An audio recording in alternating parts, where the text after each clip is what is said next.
नमस्कार, बहुत स्वागत है आपका। मैं हूं रीनू यादव। विश्व विजेताओं की वतन वापसी हो गई है। देश T20 जीतने पर झूम रहा है। T20 वर्ल्ड कप जीतने के बाद बारबाडोस से दिल्ली पहुंची टीम इंडिया का भव्य स्वागत किया गया। एयरपोर्ट से सीधे टीम ITC मौर्या होटल पहुंची, जहां पर ढोल नगाड़ों के साथ खिलाड़ियों का स्वागत किया गया। और उससे पहले टीम इंडिया के स्वागत के लिए हजारों समर्थक एयरपोर्ट पर मौजूद थे। बस में बैठने से पहले कैप्टन रोहित शर्मा ने वर्ल्ड कप की ट्रॉफी हवा में लहराई। उन्हें ट्रॉफी के साथ देखकर वहां मौजूदा क्रिकेट प्रेमी खुशी से झूम उठे। ये तस्वीरें देखिए आप।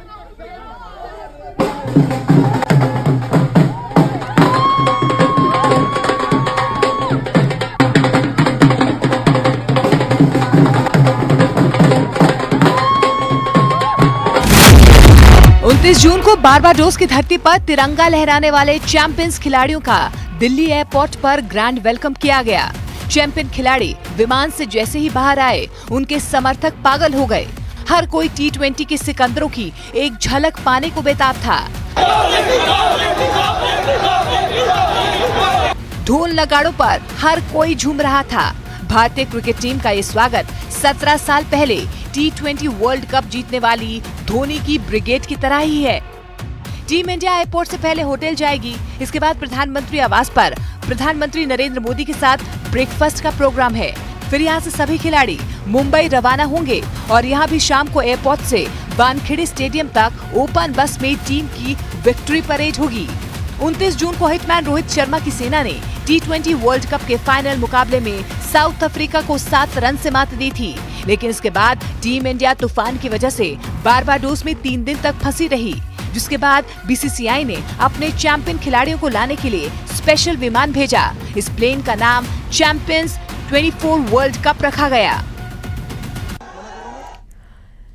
तो देखिए, ये तस्वीरें उस दौरान की हैं जब खिलाड़ी बस में सवार होकर होटल के लिए जा रहे थे। और इस दौरान जो वहां पर क्रिकेट प्रेमी मौके पर मौजूद थे, गजब का जोश दिखाई दिया है। और एक तस्वीर और सामने आई थी जब रोहित शर्मा यहां पर ट्रॉफी को हवा में लहराते हुए नजर आए थे और इस दौरान फैंस झूम उठे थे।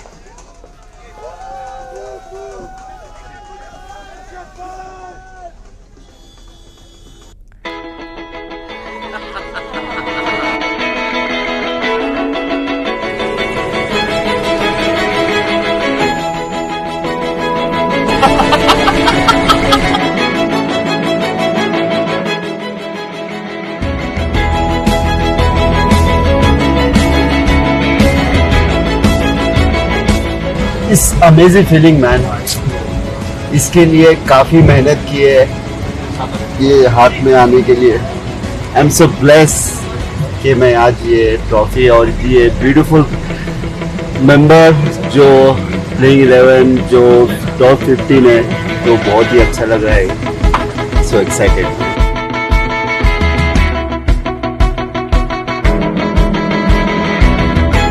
This feeling you can't express in words. I think I'm so lucky to have this.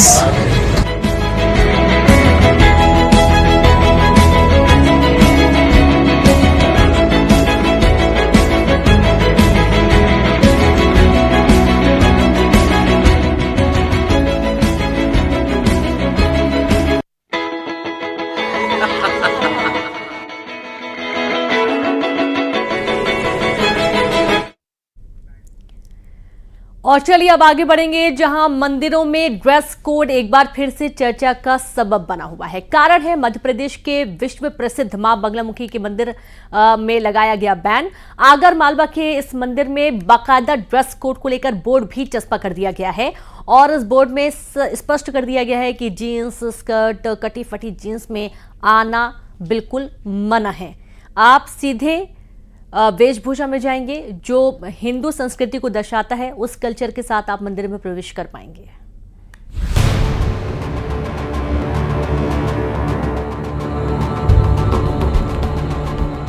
मंदिरों में ड्रेस कोड लागू होना चाहिए या नहीं, इस पर फिर से बहस शुरू हो सकती है।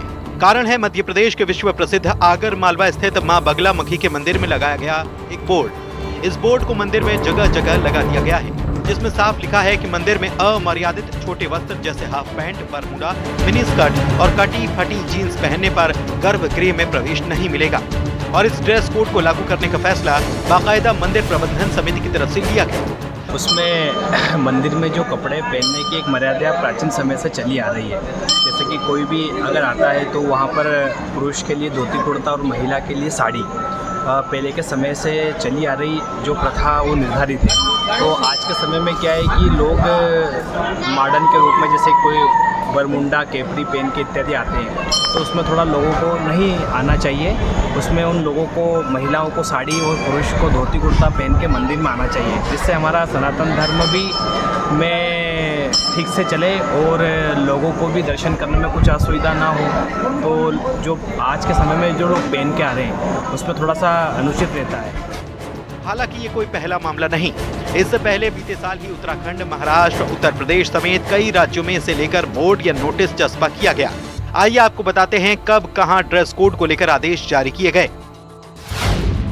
5 जून 2023 उत्तराखंड, हरिद्वार, ऋषिकेश, देहरादून के मंदिरों में ड्रेस कोड। महानिर्वाणी अखाड़े की तरफ से जारी हुआ आदेश, छोटे और चुस्त कपड़े में प्रवेश पर रोक। 15 जून 2023 अशोकनगर, मध्य प्रदेश, 200 साल पुराने मंदिर में ड्रेस कोड का निर्देश। तार वाले बालाजी के मंदिर में ड्रेस कोड लागू। छोटे कटे फटे कपड़ों और स्कर्ट आदि पर रोक। 19 जून 2023 भोपाल, मध्य प्रदेश, मां वैष्णो धाम आदर्श नवदुर्गा मंदिर में ड्रेस कोड। महिलाओं और पुरुषों के लिए लगा ड्रेस कोड का बोर्ड। 14 अगस्त 2023 मंदसौर, मध्य प्रदेश, पशुपतिनाथ मंदिर में ड्रेस कोड लागू। मंदिर के बाहर लगा कपड़ों को लेकर बोर्ड। अमर्यादित कपड़े न पहनकर आने की अपील। 26 अगस्त 2023 अमरकंटक, मध्य प्रदेश, मां नर्मदा उद्गम स्थल मंदिर में ड्रेस कोड लागू। मर्यादित कपड़ों में ही आने की अपील। केवल पारंपरिक परिधान में आने के आदेश। ये मामले केवल मध्य प्रदेश के नहीं, इसके अलावा अन्य राज्यों के मंदिरों में भी प्रवेश को लेकर ड्रेस कोड व्यवस्था बनाने की कोशिश हुई। हालांकि कुछ धर्म गुरुओं ने इस पर सवाल उठाए और कहा कि ऐसा फैसला नई पीढ़ी को मंदिर आने से विमुख कर सकता है। अब देखना है कि आम लोग इस ड्रेस कोड के फैसले को किस नजर से देखते हैं। Bureau report, news 18 Madhya Pradesh, Chhattisgarh. और अब आपको मिलवाते हैं एक ऐसे अजब साइंटिस्ट से जिसने तैयार की है हाईटेक रोबोटिक गन जो दुश्मनों के छक्के छुड़ा सकती है। कैसे कबाड़ से किया खरगोन के अमन ने कमाल, देखिए खास रिपोर्ट।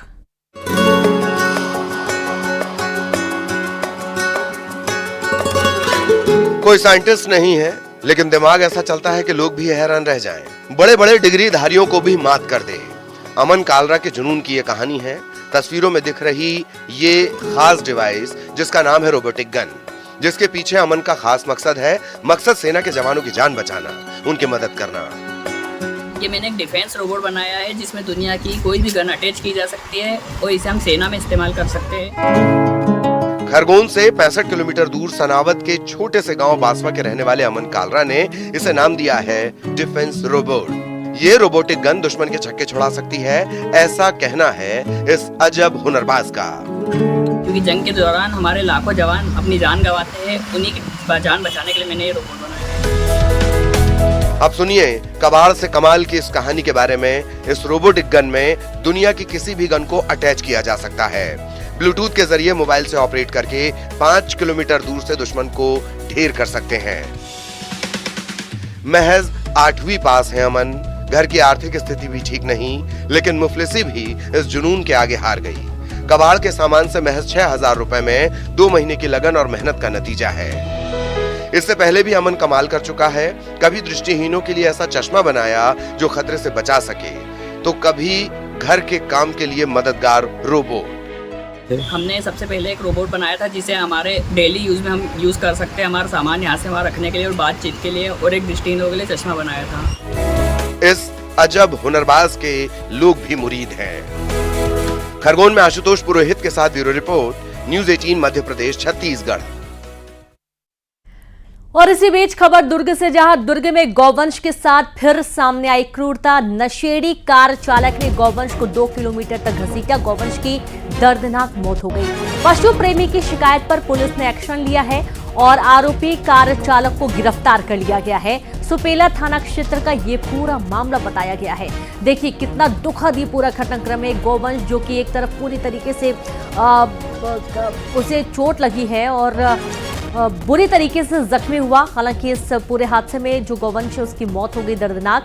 आरोपी कार चालक को गिरफ्तार कर लिया गया। दुर्ग का ये पूरा घटनाक्रम है जहां गौवंश के साथ फिर से क्रूरता सामने आई है। नशेड़ी कार चालक ने गौवंश को 2 किलोमीटर तक घसीटा। गौवंश की दर्दनाक मौत हो गई। पशु प्रेमी की शिकायत पर पुलिस ने एक्शन लिया। आरोपी कार चालक को गिरफ्तार कर लिया गया है। सुपेला थाना क्षेत्र का ये पूरा मामला बताया जा रहा है।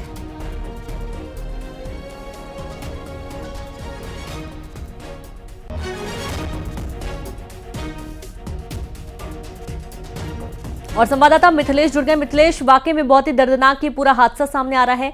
क्या जो कार चालक था नशे की हालत में था, उसे पता नहीं था कि उसके वाहन के सामने एक गौवंश फंस चुका है?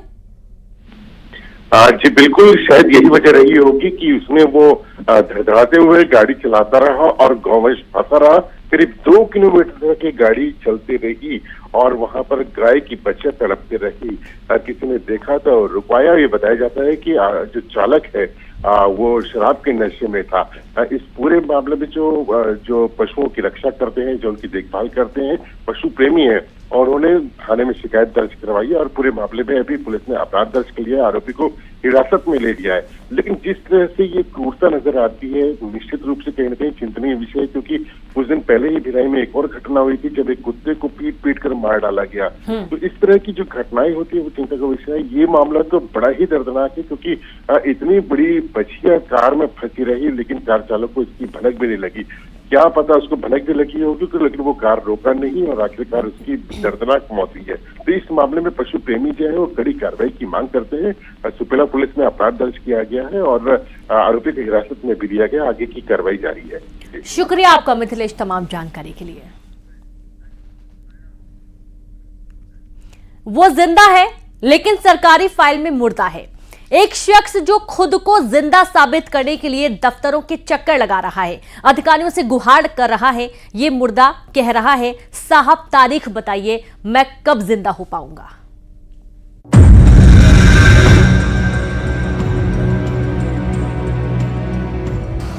दादू ऐसन बा के हम जिंदा है, अभी खातिर हम यहाँ आन कई कागजवा तो कहता कि तू मरा हुआ है। जो बुजुर्ग आपको नजर आ रहा है वो एक मुर्दा है। ये हम नहीं कह रहे, बल्कि सरकारी कागज की एक कहानी है जो यही बता रहा है। एक जिंदा मुर्दा अफसरों से सवाल कर रहा है, साहब तारीख तो बता दीजिए, मैं कब जिंदा होऊंगा। जिंदा मुर्दा की अजब पहेली है ये। सीधी से 50 किलोमीटर दूर सिहावल जनपद इलाके के बघौर ग्राम पंचायत का ये मामला है। 69 साल के रजनीश द्विवेदी को समग्र आईडी समेत तमाम सरकारी कागज में मुर्दा बना दिया गया। सरकारी फाइल्स में मुर्दा बनाने वाले आखिर वो लापरवाह कर्मचारी और अफसर कौन हैं? कई कागजवा तो कहता कि तू मरा हुआ है। हाँ। ऐसे यो साहब से हम विनती करन। पूरा मामला आपको तफसील से बताते हैं। दरअसल रजनीश द्विवेदी को वृद्धा पेंशन के लिए केवाईसी करने दुकान पहुंचे, लेकिन दुकानदार ने जब उन्हें ये बात बताई कि आप कागज में मर चुके हैं, इस बात की खबर जब रजनीश द्विवेदी और उनके परिवार को पता चली तो सभी के होश फाख्ता हो गए। बहुत तकलीफ है, बहुत दुख है। हाँ। जिंदा भाई जन मारते हैं। हाँ। हम चाहते हैं उनकी जिंदा के लिए। फरवरी में उन्हें इस बात का पता चला। तब से लेकर अब तक खुद को जिंदा साबित करने के लिए दफ्तर दफ्तर चक्कर लगा रहे हैं, सरकारी अधिकारियों से गुहार लगा रहे हैं। एक जिंदा शख्स जो कागज में मुर्दा करार दे दिया गया, वो यही सवाल कर रहा है, मैं जिंदा, सबूत भी मैं ही हूँ, प्रमाण भी मैं ही हूँ। फरवरी में जब केवाईसी होती रही तभी हमके पता चली आज 3-4 महीना पहले। हाँ हाँ, ये सब हो चुका रहा। नवंबर में ही करी नहीं। हाँ हाँ। और हमके फरवरी में पता चला। खामियाजा अब ये भुगतना पड़ रहा है कि वृद्धा पेंशन से लेकर तमाम सरकारी योजनाओं का फायदा मिलना रजनीश द्विवेदी को बंद हो गया है। अब अधिकारी आश्वासन दे रहे हैं, फिक्र मत कीजिए, आपको जल्द ही जिंदा कर दिया जाएगा। सीओ साहब से हम विनती करन, सीओ साहब यही कहीं के हो गया, आप घबराइएगा नहीं, आपका जो है तो एक कागज जो है तो जिंदा करेंगे।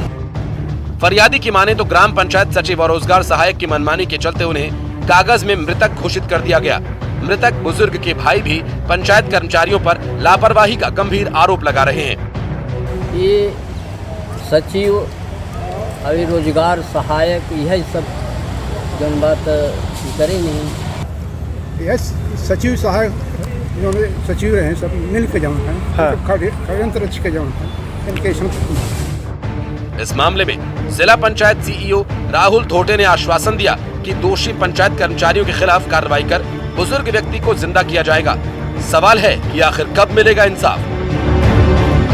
सीधी में हरीश द्विवेदी के साथ bureau report, news 18 Madhya Pradesh Chhattisgarh.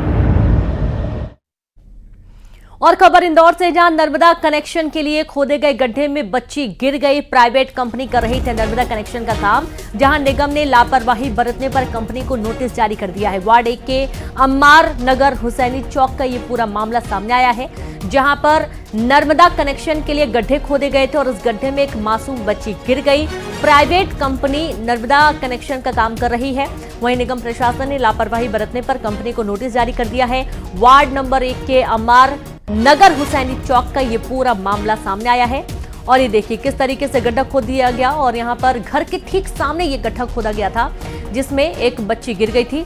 गनीमत ये कि मौके पर वहां पर कुछ लोग मौजूद थे और उसे बाहर निकाल लिया गया। और संवाददाता मिथिलेश जुड़ गए हैं। मिथिलेश, ये वाकई में हैरान करने वाला वीडियो सामने आ रहा है कि घर के ठीक सामने इतना बड़ा गड्ढा है कि धोखे से भी कोई हादसा हो सकता था। गनीमत ये रही कि बच्ची की जान बच गई, मौके पर एक युवक पहुंच गया, वरना एक बड़ा हादसा हो सकता था। क्या कुछ एक्शन इस पूरे मामले में लिया गया मिथिलेश?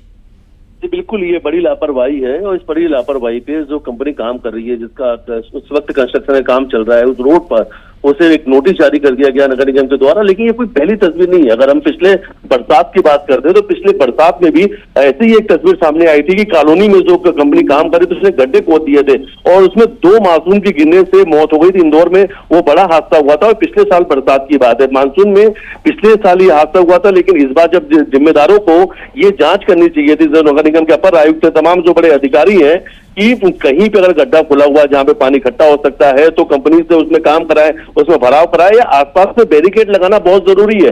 यानी आपको वहां पे सूचना देना है कि आगे खतरा है, आपको यहाँ पे नहीं जाना है, यहाँ पे पानी भरा हुआ है। और देखिए ऐसे ही एक तस्वीर सामने आई है और ये पूरी जो घटना है वो सीसीटीवी में कैद हुई है कि माँ के साथ में एक बच्ची खड़ी थी, वहां पर बातचीत के दौरान उसका पैर फिसलता है और गड्ढे में चली आती है। गनीमत रही कि आसपास लोग मौजूद रहे, एक जो युवक वो बचाता हुआ नजर भी आ रहा है। अगर शायद ये वहां पे मौजूद नहीं होते तो सब बड़ा ये हादसा और बड़ा हो जाता, क्योंकि पिछली बार भी जो हादसा हुआ था उसका भी घटनाक्रम का वीडियो बाद में आया था कि वो बच्चा घर के बाहर खेलते खेलते गड्ढे में चले जाते हैं पैर फिसलने से और पानी में डूबने से उनकी मौत हो जाती है। तो लगातार इस तरीके की घटनाओं की तस्वीर सामने आती है, लेकिन घटनाओं से सबक नहीं लिया जाता है। और देखिए कार्रवाई के नाम पे हर बार जब भी कोई ऐसी बड़ी हादसा होती है तो नोटिस जारी कर दिया जाता है और जिम्मेदार के जो मैनेजर होते हैं, सुपरवाइजर होते हैं, सिर्फ वहीं तक ये कार्रवाई होती है।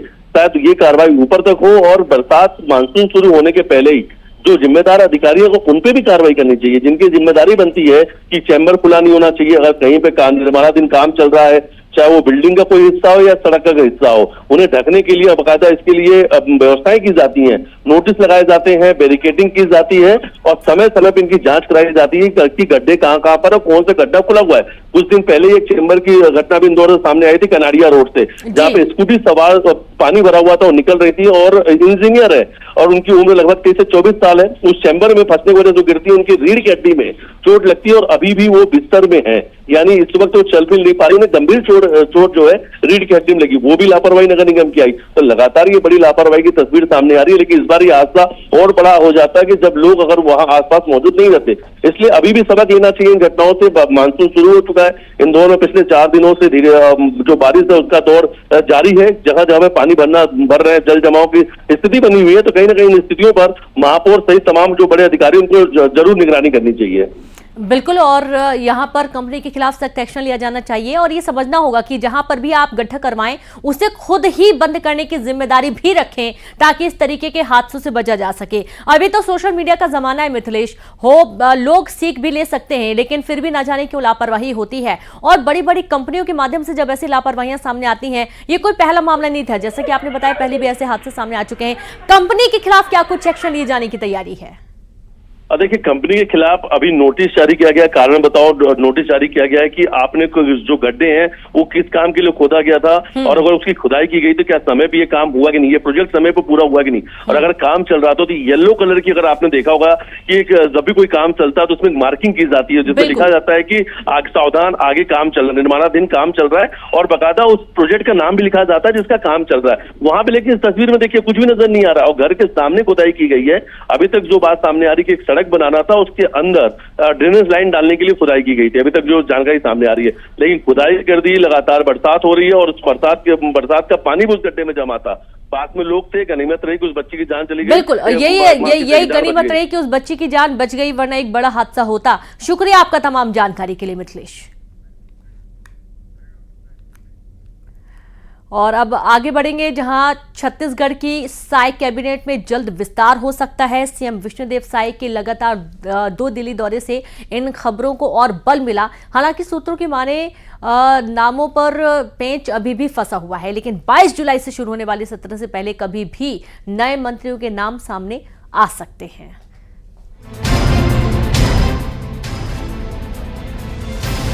छत्तीसगढ़ में कैबिनेट विस्तार की अटकलें जोरों पर हैं। कहा जा रहा है कि मॉनसून सत्र शुरू होने से पहले ही मंत्रिमंडल विस्तार हो जाएगा। बस नए नामों पर दिल्ली से मोहर का इंतजार है। सीएम विष्णुदेव साय भी संगठन के अलावा पीएम मोदी और गृह मंत्री अमित शाह से मुलाकात कर चुके हैं, लेकिन नाम फाइनल नहीं हो पाए। अब जिन नामों पर चर्चा का बाजार गर्म है वो है राजेश मूणत, अमर अग्रवाल, लता सेंडी, इनके अलावा धर्मलाल कौशिक, गुरु खुशवंत सिंह, पुरंदर मिश्रा, गजेंद्र यादव, किरण सिंह देव के नामों पर भी विचार चल रहा है। उम्मीद तो कर रहे हैं कि मानसून सत्र तक साथ ही रहें, और बाकी माननीय मुख्यमंत्री जी का निर्णय है, और नहीं भी होगा तो सब लोग मिलजुल कर करेंगे। संभावित नामों में राजेश मूणत और अमर अग्रवाल पहले भी मंत्री रह चुके हैं। कोंडागांव से विधायक लता सेंडी भी मंत्री रही हैं, बल्कि उनका नाम छत्तीसगढ़ के नए सीएम की रेस में भी था। लता सेंडी कांग्रेस के कद्दावर नेता और प्रदेश अध्यक्ष रहे मोहन मरकाम को शिकस्त देकर विधानसभा पहुंची हैं, जबकि धर्मलाल कौशिक प्रदेश अध्यक्ष नेता विपक्ष रह चुके हैं। इधर मंत्रिमंडल विस्तार की अटकलों पर कांग्रेस कटाक्ष करने से नहीं चूक रही। देखिए, भारतीय जनता पार्टी की सरकार जब से बनी है, छत्तीसगढ़ में अपराध का क्या स्थिति आप देख रहे हैं। मतलब हर कोई ऐसा दिन नहीं होगा महीने में और सप्ताह में कि आपराधिक घटना न घटाओ। दरअसल छत्तीसगढ़ सरकार में मंत्री बृजमोहन अग्रवाल के सांसद बनने के बाद उनके इस्तीफे से एक कैबिनेट पद खाली हो गया, और अब सरकार में सीएम सहित कुल 12 मंत्री हैं, जबकि ये संख्या 14 तक जा सकती है। ऐसे में 22 जुलाई से पहले मंत्रिमंडल विस्तार तय माना जा रहा है। रायपुर से आकाश शुक्ला, न्यूज़ 18।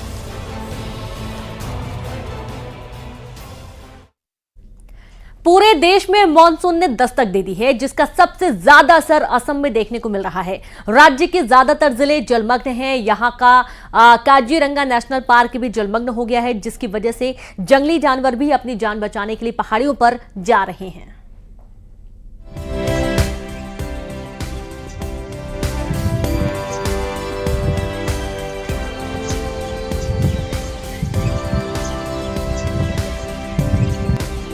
पलायन कर रहे इन वन्य जीवों को देखिए। ये नजारा असम के गोलाघाट में स्थित काजीरंगा राष्ट्रीय उद्यान से सामने आया है, जहां कई वन्य जीव निर्दिष्ट गलियारों के माध्यम से सुरक्षित क्षेत्रों की ओर पलायन कर रहे हैं।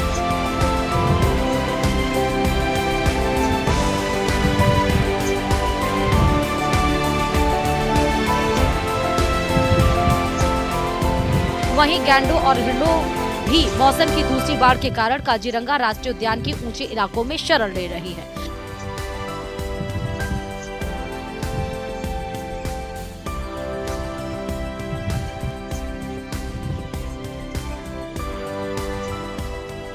जी हां, असम में बाढ़ की स्थिति गंभीर स्तर तक बढ़ गई है, जिससे काजीरंगा राष्ट्रीय उद्यान में बाढ़ की स्थिति ने विकराल रूप ले लिया है और विश्व धरोहर पार्क के अधिकांश हिस्से जलमग्न हो चुके हैं, जिसके कारण यहां से अधिकांश जानवर पार्क से बाहर चले गए। इनमें एक सींग वाले गैंडे, दलदली हिरण, जल भैंस और एशियाई हाथी पानी से बचकर वेस्ट नेशनल हाईवे 37 को पार करके दूसरी तरफ की पहाड़ियों पर चले गए। आपको बता दें कि असम में कुल 233 वन शिविर हैं, जिनमें से 167 शिविर वर्तमान में बाढ़ की चपेट में हैं और जल स्तर 5 फीट तक पहुंच गया है। साथ ही 8 शिविरों को खाली करा लिया है। और इसी के साथ खबरों में फिलहाल इतना ही। नमस्कार।